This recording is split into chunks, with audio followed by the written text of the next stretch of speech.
What's up, everybody? Welcome to another episode of Town Hall Meeting with the Mayor. I'm your host, Eugene Man Roberts, and today got a singer, songwriter, guitarist, professor, teacher. He's everything. My brother, Mr. Ben O'Neill. Yeah. Everybody. Like I said, I was gonna have somebody amazing, and this guy's amazing. This is my brother right here. How long have we been touring together? About 5 years. Wow, about 5 years. And he doesn't know it, but he's always been a hometown hero because he's done a lot of legendary things in the city. And we're gonna touch on that stuff in a minute. But I'm gonna reintroduce again my brother Ben O'Neill. Hello, brother. What's up, man? Thanks for having me, man. I appreciate that. No problem, man. What's going on? What you up to? You got the guitar in the hand. I know you're always doing something. What we up to? Trying.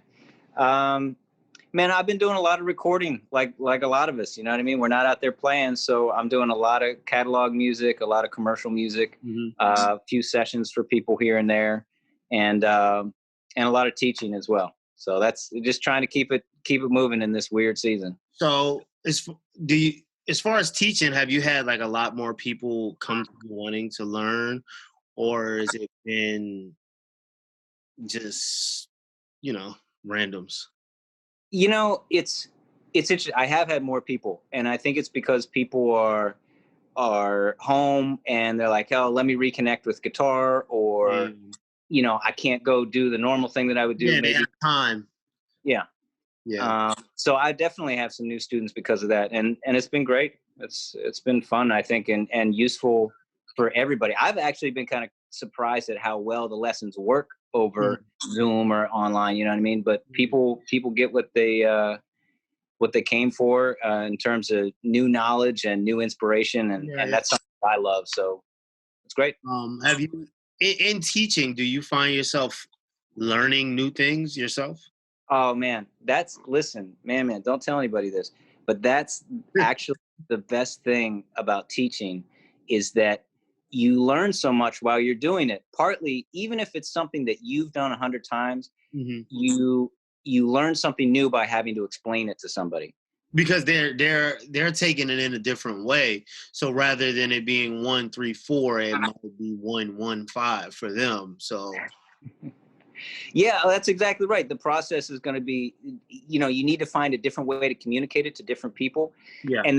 And then usually I always tell students, and I'd encourage any teacher to do this. And I always tell students, bring a question. And usually it's like pulling teeth to get them to ask a question. They're like, no, this is going to be a stupid question or whatever. And it's never a stupid question. It's always a good question. And it always gives us something new to learn. Right. So sometimes whatever they bring to the table takes me in a new direction too. So it's something that I've always loved. It's not just something that I'm doing because I can't play out right now. Right. Yeah, and I know that. Yeah, you've always been a teacher as far as I know. Do you think with being home, it's allowing you to figure out how to structure your day different? Because like for me, I feel like I get done a lot when I'm home, and then when how it is, you're on the road, like lobby calls, when you off the road, you get up at 8:30 in the morning, you have coffee, you go for a walk, but then it's like you're on the road and you're getting to the next city at 5 a.m., 6 a.m., and you're waking up at like 2 p.m. I'm finding out how to better manage my time on a more consistent basis because, usually like I'm a workaholic. So I'm going to go hard because I know there's going to be a break because I need to fly or how often I was flying back and forth to LA. Like that's 5 hours of no communication with people. So it's like, I got to go hard. So when I get on this flight, I know no one can be asking for anything crazy. Right. But now without that, like, it's been cool though, because I've been able to work a lot more because I now know what my day, what my week, what my, Yeah. I'm getting more acclimated. I was kind of thrown off in the beginning. I just thought like, oh, I could do everything. And it's just like, wait a minute. Right. You still need balance. I mean, I think that's one of the hard things for a musician, period. Whether you're, we've spent so much time on the road over the years, but any kind of musician, like the schedule's just not normal. You don't do a 9 to 5, 5 days a week or something like that. I think that it takes a certain level of like practice and then discipline to figure out how this quarantine thing works so that we can stay productive and not get burnt out. Yeah, that's been the thing for myself. I was like, listen, I feel like I'm on fire. Like I just got started and I'm just hungry. I'm on fire. Like I'm just like, I just got into this industry and I'm just like, when the world opens back up, I hope I can just stay right here. Like even doing the show, doing the videos, like all of that. I just want to make sure I can keep it going. I know I will. Like, cause like I said, I'm better learning how to maneuver my thoughts and like throughout my day. And this amount of stuff is for home. This amount of time is for music. This amount of time is for me being creative. This amount of time is towards someone else's creativity. Yeah. I just had to learn how to compartmentalize that. I think it's what I do, this is so silly. It's so simple, but most days I have a to-do list and it has some stuff and it has like, my exercise. I'm big, you always see me leaving the hotel, getting a run or something. So, run is on there. Shed is on there, whatever. I got to teach this lesson and that lesson, that's on there. I got to do this session for so-and-so. And that way I just have like a concrete way of keeping track of stuff. Cause otherwise it's just kind of floating around. I think I'm gonna try that. Like I always like that. Nat does that. And I just be like, like, you know what I'm saying? Like, cause I'm like, I just go through my day, Right. But Well, look, as musicians, we're used to improvising like that. We're used to things being a little up in the air. But for me, it kind of takes some of the pressure off if I can just check something off the list and say, okay, that's been taken care of today. I think, see, I'm a military brat though, so I've always had like a list of like things I had to do, and like the biggest part of that, and even with us touring, the biggest part of being a musician on a big stage, believe it or not, is memorizing the set list. Once the first like 6-7 songs of the set, you actually kind of aren't as stressed.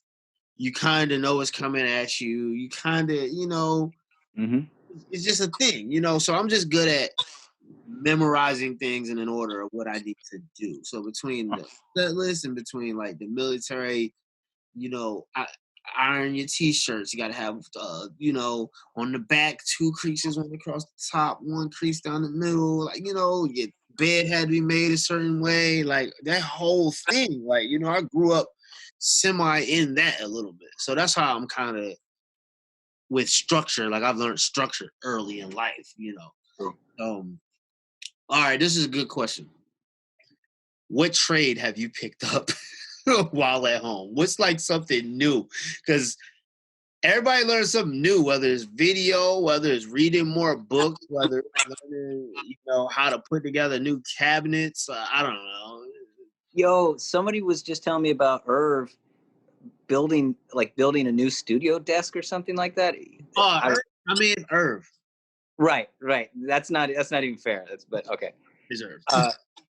So listen, let me think about this. A new trade. Well, first of all, I'm an avid reader. I'm always reading, and that's what I do on most of those flights, honestly, which gives me a chance to really like move through material. When we're having a busy year, I'm doing a lot of reading because I'm on all these flights with you.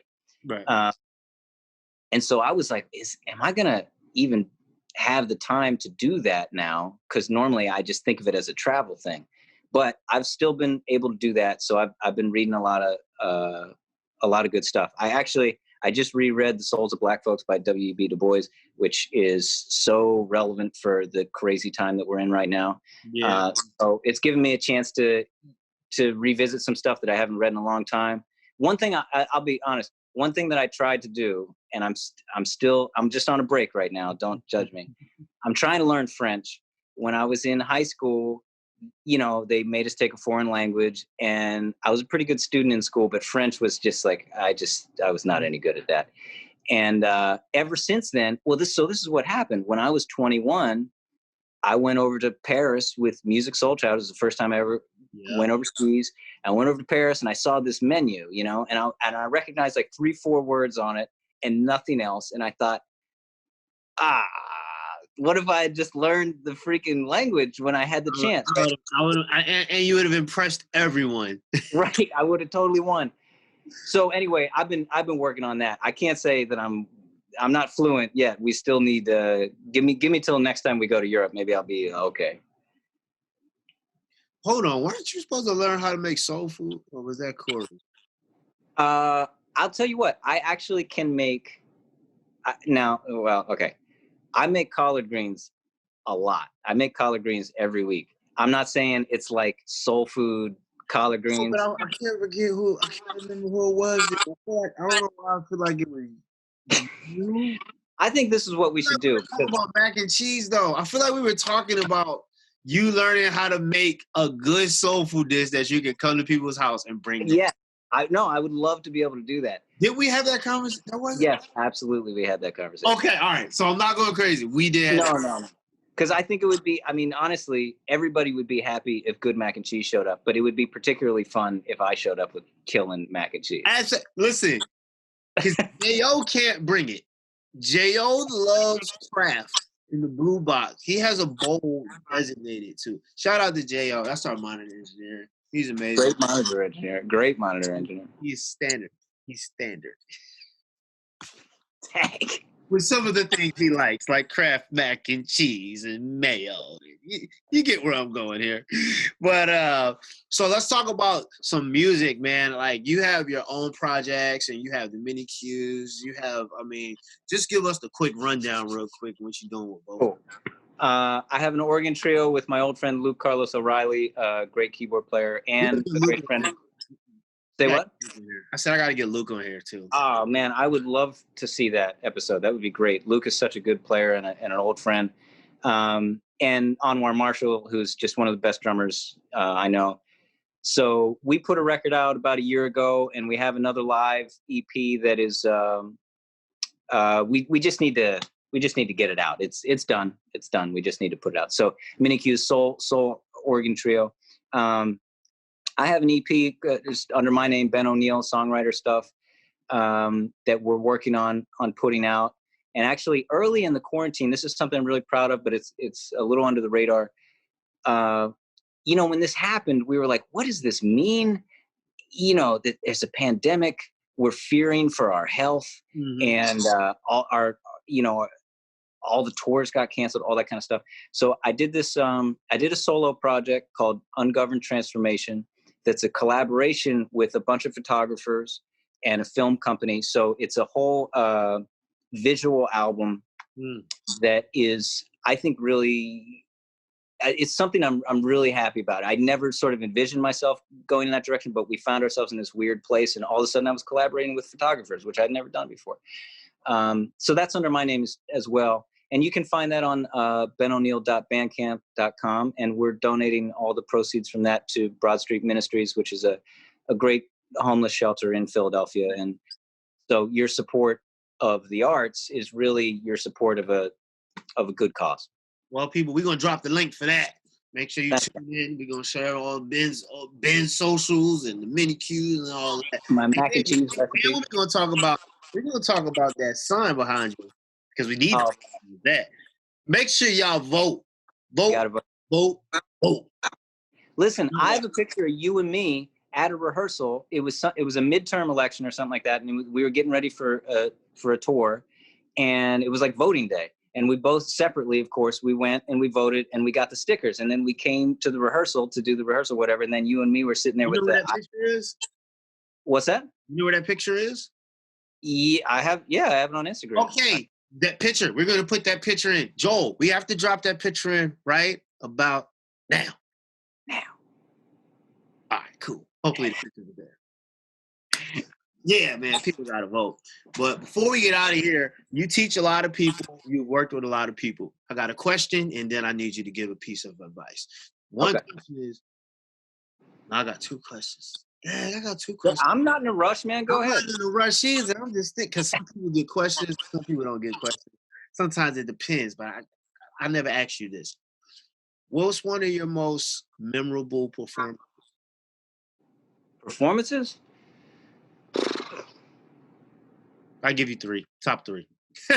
I'll make it easy on you, top 3. Well, honestly, this is absolutely one of my most memorable performances are the first 2 shows that I did with you with John, because we were playing in front of huge festival crowds, and we had rehearsed as a band, but that's when you learned. Yeah, like John, he just comes in and nails it on stage. I've never seen anybody who was so good, honestly. And so that was a crazy experience to know that I was playing just a duo with me and John Legend in front of thousands and thousands of people for the first time the first time we ever performed. It was in front of 10,000 people. So that's a crazy performance. But I will say that I have to go back to Ty Tribbett and GA, because that was a life-changing experience. And we had so many rehearsals. I know you were at some of those. We had so many performances in churches up and down the Northeast here that were just so powerful. We just felt like we were in the middle of something just incredibly powerful. Mm-hmm. And I mean, I could pick out a couple. I remember one in Baltimore in particular that we did this one shout cut that they did. And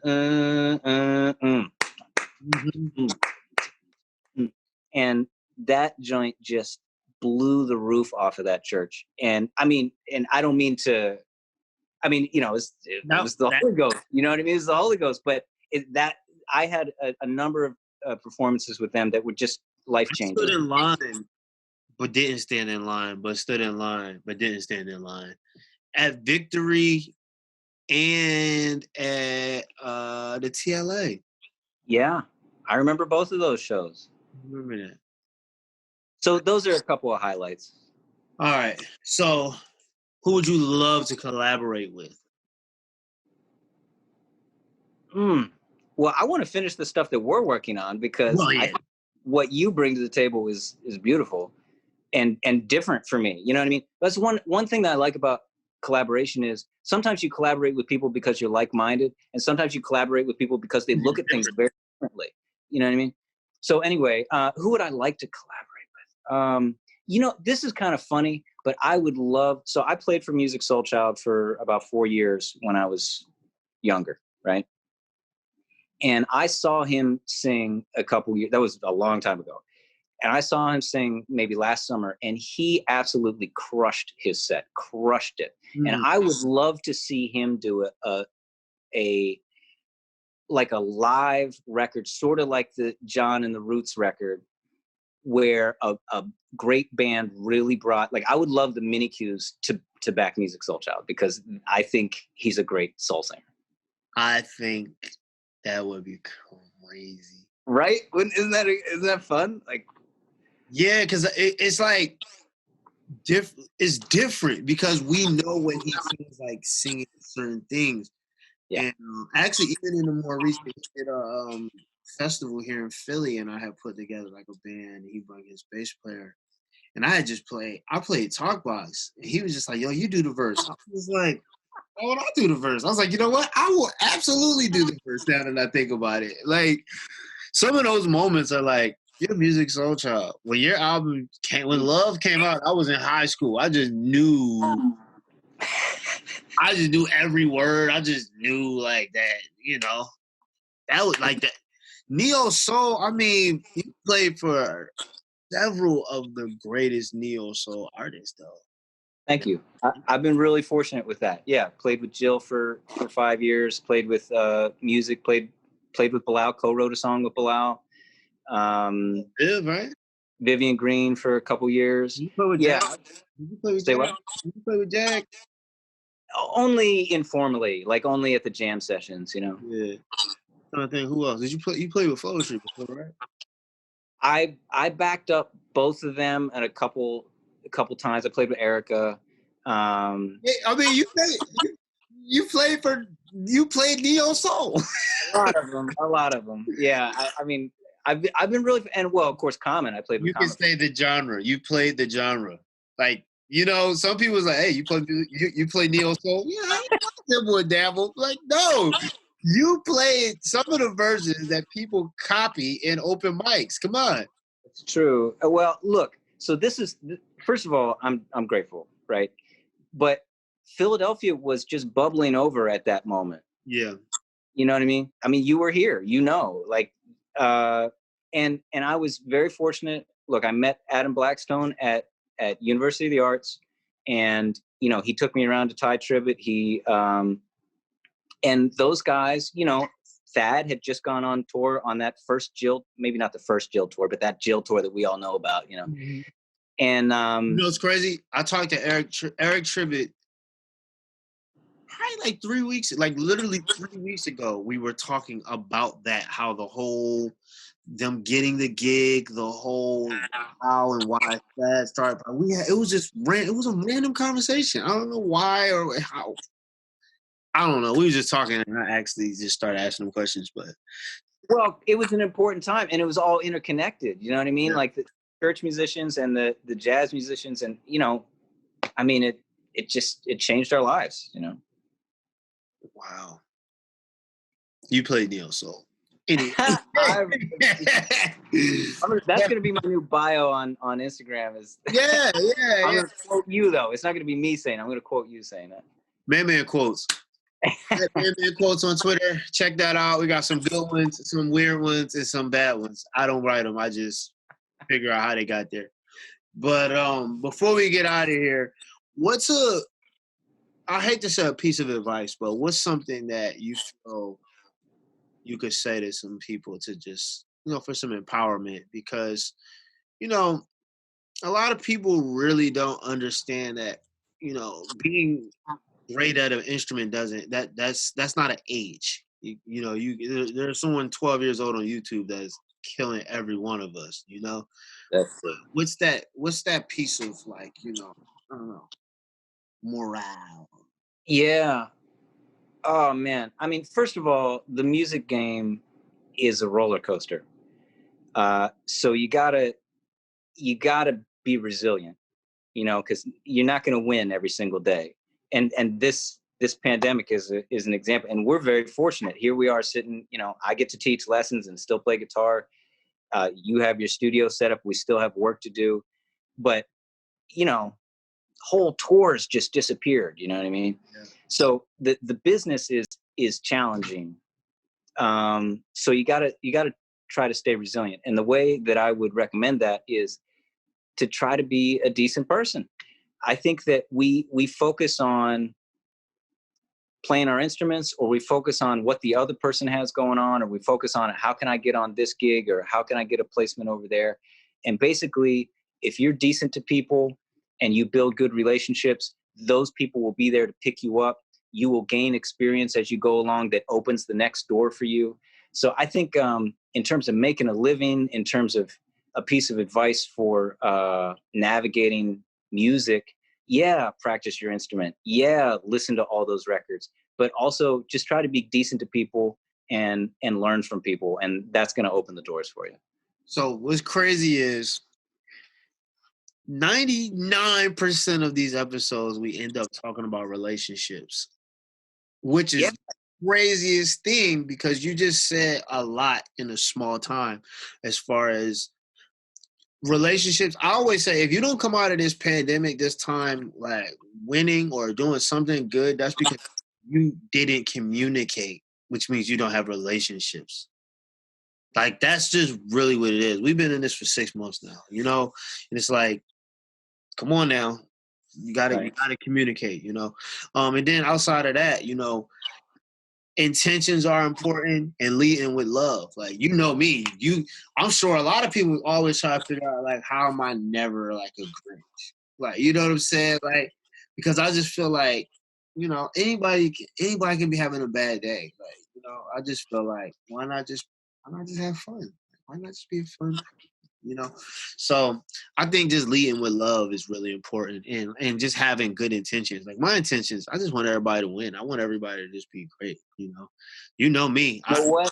You see the people around, the people who gave us a hand up, right? The people who are, you know, 10 and 15, 20 years older than us, the people who were positive like that are usually still doing good stuff. You know what I mean? And the people who, you know, tried to push us aside or whatever are having a hard time. Right. So to me, it's very simple. The better you are to the people around you, the better things go for you. Yep. There's that. Well, people, this is Ben O'Neill. He loves coffee. He loves to jog. He's one of the most amazing guitar players. I mean, I don't know who's more perfect though. Like, you really aim to please as a musician. I you know, I never have anything to say. Man, shut up. But listen, well, look, I take my job seriously. You know that, and absolutely though. Thank you. Hey, man, and I love working with you. And look at that stuff. I mean, I didn't come here to talk about my resume, but look at all that. You know, you say like, wow, that's really. I've been really blessed to play with all these people. And that doesn't come from just phoning it in. You know, you got to care to be able to get where you want to go. Just, you got to care. Be consistent. So, because again, you notice your name is in rooms before you get there. Well, thank you. I appreciate that. But I mean, I'm just saying in general, like, you know that we all know. I'm just talking about even just as a musician. Like, you know, like, you having a resume means this person knows that you play with this person and that you play with this person and you have a good track record. Not that you got fired from this person and auditioned to get this person to do this. And like, it's just a different way. Just be, hey guys, lead with love, have good intentions, communicate. Like he said, be a bad person, be a good person. Yeah, be a decent person. That's it. Well, all right, we're going to get out of here. We're going to show y'all some content with Ben and some of the cool things he has going on. We're going to bring the whole band back. We should bring you, Luke, and Edward. We can have more squares. We can have more people. Let's do it. That's what we're going to do. But in the meantime, we over and out. Ben O'Neill. Man, we out. My bro, Mr. Ben O'Neill, we toured with John Legend together. He does everything. As you can see, we talk a good talk because that's my guy, and he's always doing something. So make sure you check out the Mini Qs, his band, and everything else he has going on. So until then, Eugene Man Roberts, your host, and I'm out of here. Shout out to Roland. Shout out to Joel. Shout out to Nelly. Shout out to Kristen. Shout out to my people.